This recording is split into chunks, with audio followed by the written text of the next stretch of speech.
one of the major new capabilities of ALMA for this cycle is the usage of ALMA Band 2. So now we will be able to access new frequencies that ALMA couldn't observe before. And that is thanks to these new receivers that are currently being installed in the antennas of the 12-meter antennas that Sabine already also mentioned. So then this Band 2, the installation of these receivers in the antennas basically completes the ALMA's low frequency window that was planned to have. Band 2 covers the frequency range from 67 up to 116 gigahertz. And of all the bands that were originally planned, as you can see in the lower part of the slide, there are all the parts where the frequency ranges that cover the different bands. And currently, I took that screenshot from the archive. So in the archive, there's already data from bands 1, then 3, 4, 5, all the way to band 10. And you can see highlighted in dark green the frequency range that band 2 will cover. And well, with this, then ALMA now will have all the bands from 1 to 10. And this band, as I said before, it's offered for science observations starting from this cycle 13.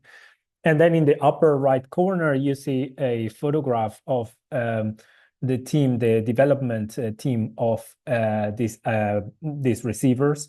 And it includes some familiar faces for some of us, people from ESO. Some of them are actually, they belong to the GARD group here in Chalmers, who are located in Gothenburg. So then, as you can see, here I put some bars that more or less show the frequency ranges. Band 1, it goes from 35 to 50 gigahertz. Then there is a gap of like around 17 gigahertz that ALMA does not observe because of some bad atmospheric absorptions. But then band 2 starts from 67 all the way up to 116, and band 3 is actually from 84 to 116. So you can see that band 3 is completely contained within band 2. So in a way, it seems as if there is some redundancy there, but the thing is that band 2 has certain advantages over band 3 that I will quickly mention. And then in the and this particularly has to do with a more flexible access to this frequency range window, and I will show you why. So in the lower part, you see a photograph or a photo of the cartridge, the cartridges in the cryostat where all the bands are located. You can see now they are all in place. Basically, they fill in all the holes that were allocated for the different bands in the cryostat. So then, as I mentioned, the frequency range I already mentioned, which translates into wavelengths between 4.5 and 2.6 millimeters.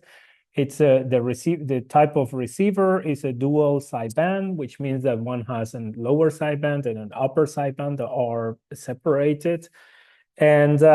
And one important aspect of band 2 is that the IF it has a frequency range between 4 and 12 gigahertz, which effectively provides sidebands of 8 gigahertz width.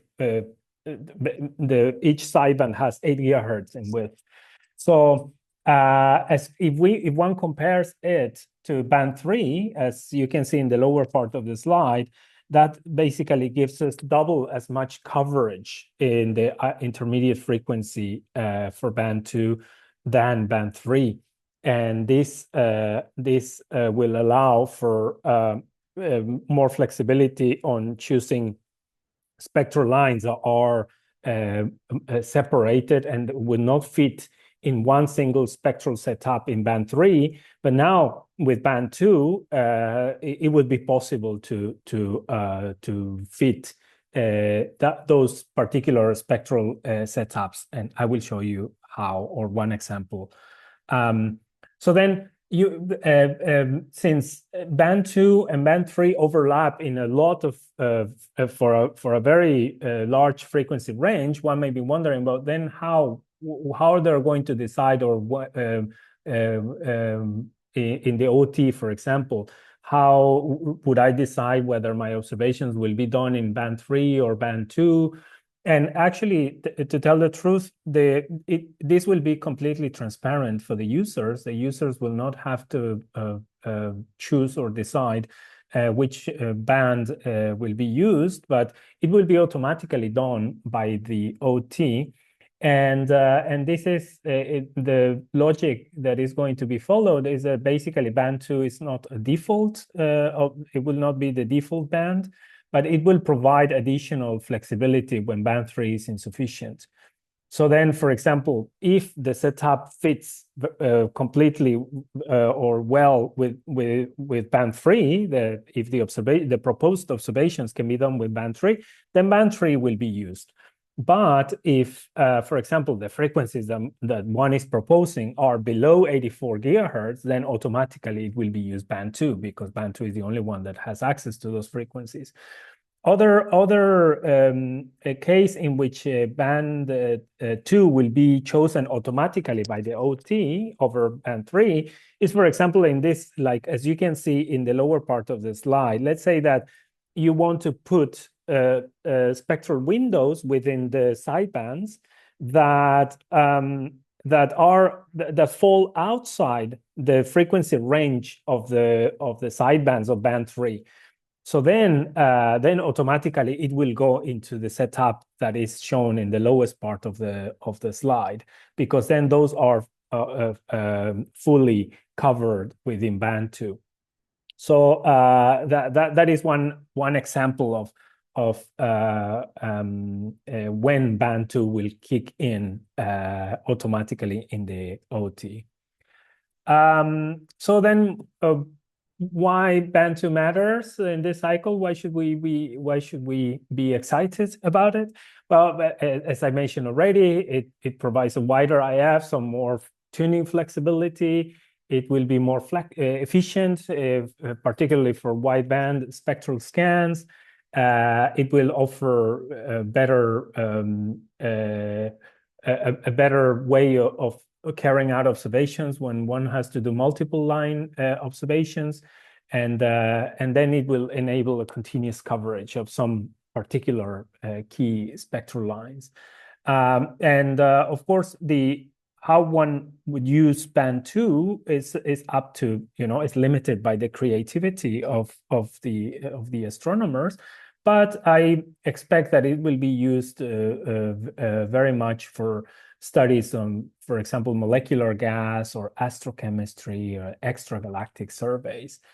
For example, I think that there is going to be, or band 2 is going to be very useful for studies that probe the coldest and densest phases of star formation. For example, cold dense cores, deuterated molecules, the mid parts or the mid planes of protoplanetary disks, and studies of complex organics and isotopologues. Also, it will probably be used very broadly for studies of, for example, CO or low J molecular gas for redshifted sources, measurements of gas mass in galaxies, redshift searches, and spectral surveys. Also, I expect that people studying dust and magnetic fields are going to be using band 2.